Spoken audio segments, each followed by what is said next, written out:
አንተ የኔ አንተ ልጅ የኔ ሴቶች ሰሞን ምን ነው አበዛችሁት? ልብስ መልበስ ከበዳችሁ? እርቃናችሁን ከብዳችሁ ነው?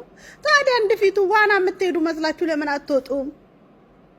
ከኋላ ደግሞ የምትሽለጠለጡት ወንዶችስ ብትሆኑ? አይ በፊት አባቶቻችን ሴት ልጅ የቤት እመቤት ናት ተከብራ ትቀመጥ ይሉ ነበረ።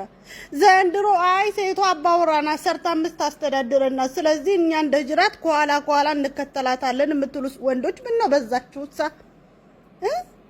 ለካ እኔ እኮ ሲገርመኝ አሁን ወደ አውሮፓውም ወደ አፍሪካውም እየተጠጋ ያለው ሮቦት የሚያገቡት ወንዶች ወደው አይደለም እንዴ? ሴት እኮ ራቁቱን ቀረ። አሻንጉሊት እንኳን ልብስ ትለብሳለች። ምን ጉር ነው? ሱሪውን ወረስ ነው። እሺ አሁን ረቃናችን ልንሄድ ነው። አሁንማ ልብስ አስተካክሎ የለበሰ ሰው እብድ ነው ተብሎ መባሉ አይቀርም።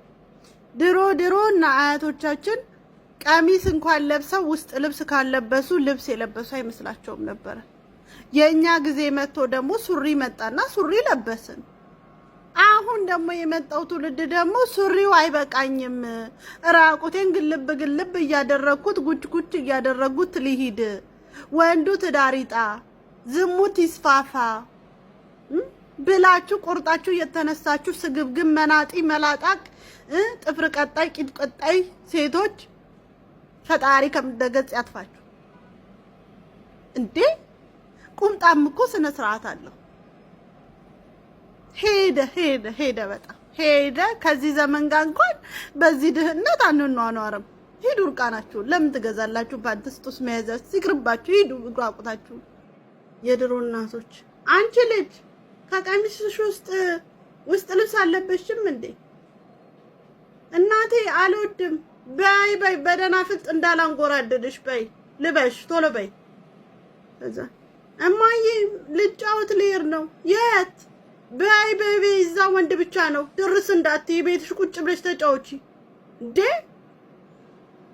ያሁን እናቶች ማሚ ወይዬ ቁምጣ አያምርም ወይ? እንዴት እንደሚያምር ቤት ውስጥ ያለው አረ ሄድሜው አይደለም ይሄን ለመልበስ። እንግዲህ እንደ ዘመኑ እያሉ ነው እሳት ውስጥ እናቶች አብዛኛውን ልጆቻቸውን እየከተቱ ያሉት።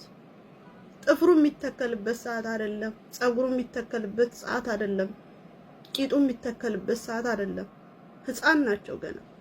እንግዲህ እንደ አይነት ሀገር ላይ እየኖር ነው ሂጃብ የሚለብሱና ኒቃብ የሚለብሱ ሴቶች ትምህርታቸውን የሚከለከሉት።